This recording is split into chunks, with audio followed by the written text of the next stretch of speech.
নমস্কার, কেমন আছেন সবাই? আপনারা আছেন শিবের সাথে। আজ মহালয়া, দেবীপক্ষের শুরু। আর কিছুদিনের মধ্যেই পুজো শুরু হয়ে যাবে। এখন চললাম তর্পণ করতে কুমারটুলিতে।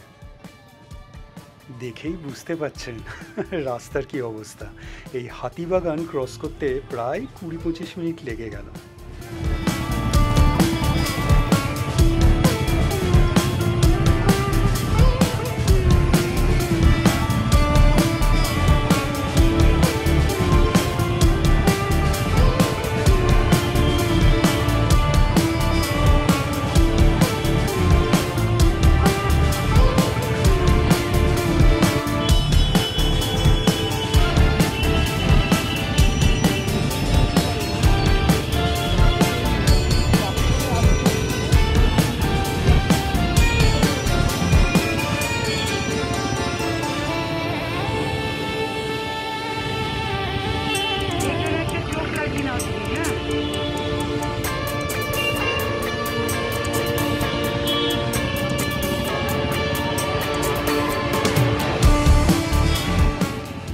অবশেষে পৌঁছে গেছি, তবে সৌরভ না থাকলে হয়তো আরও দেরি হতো। এইখানে আমি প্রথমবার আসছি। গত বছর দক্ষিণেশ্বরে তর্পণ করতে গিয়েছিলাম। সৌরভ বলছিল এইখানে আরও ভিড় হয়। আমরা একটু দেরি করে এসেছি বলে একটু ভিড়টা কম।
খুব ছোটবেলাতেই আমি বাবাকে হারাই।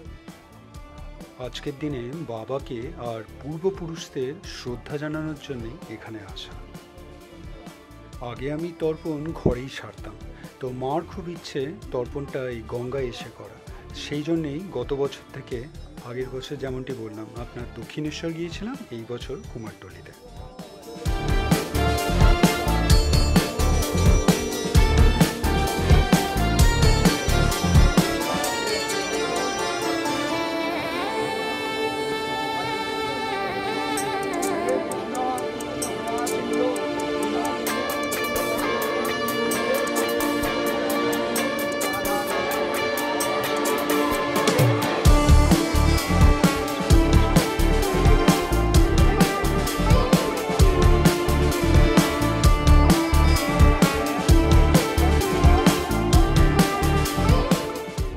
আমাদের তর্পণ হয়ে গেছে, তো বেশ ভালোই লাগে কিন্তু এই গঙ্গায় তর্পণ করতে আসা।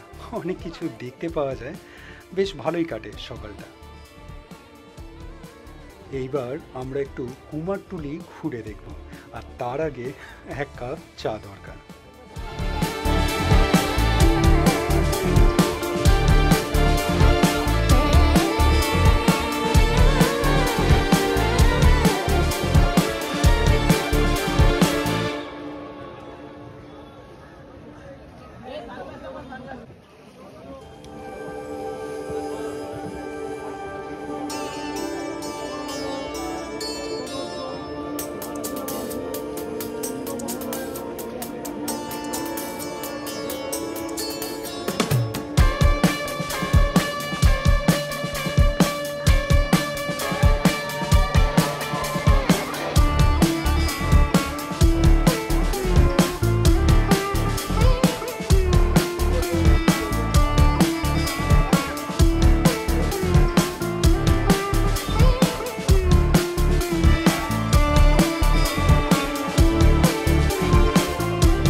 বিবাহের দিন স্পেশালি সকালবেলায় ঘরে না থেকে এইরকম একটা ঘাটে চলে আসবে, খুব ভালো কাটবে, অনেক কিছু দেখতে পাবেন, বেশ ভালো একটা উপলব্ধি।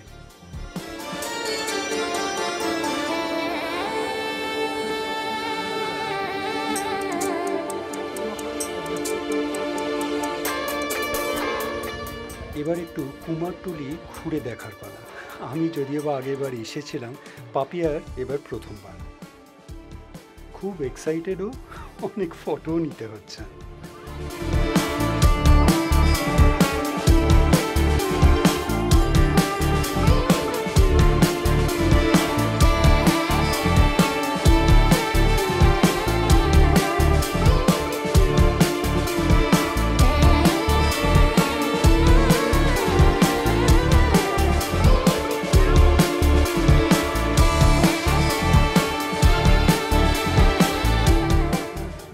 আর এই সেই চায়ের দোকান, গতবারও এইখানে এসে চা খেয়ে গেছি। এইখানে অনেক বড় বড় লোক এসে চা খেয়ে গেছে। কুমারটুলি যখন আসা হয়েছে তখন এইখানে চাটাই বা বাদ পড়বে কেন, তাই চলে এলাম।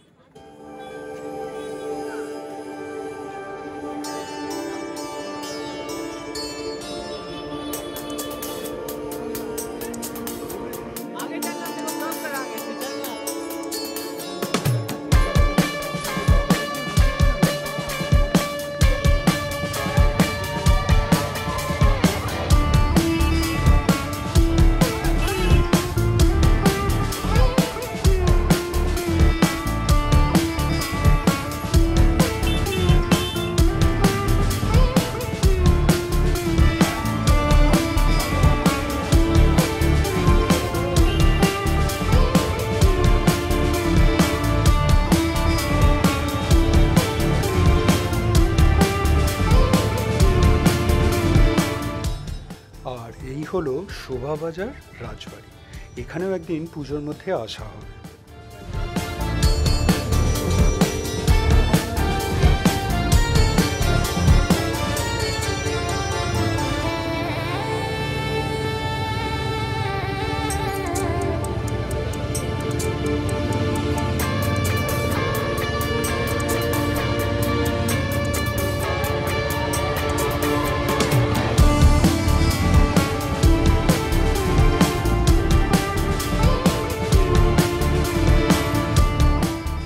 আমার এই নতুন হিমালয় নিয়ে এই নর্থ কলকাতার রাস্তা দিয়ে যেতে দারুণ লাগছে, পাপিয়াও খুব এনজয় করছে।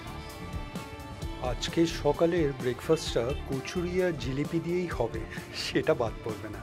তো আজকের ভিডিওটা আপনাদের কেমন লাগলো অবশ্যই জানাবেন, কমেন্টস করবেন, আর অবশ্যই ভালো থাকবেন।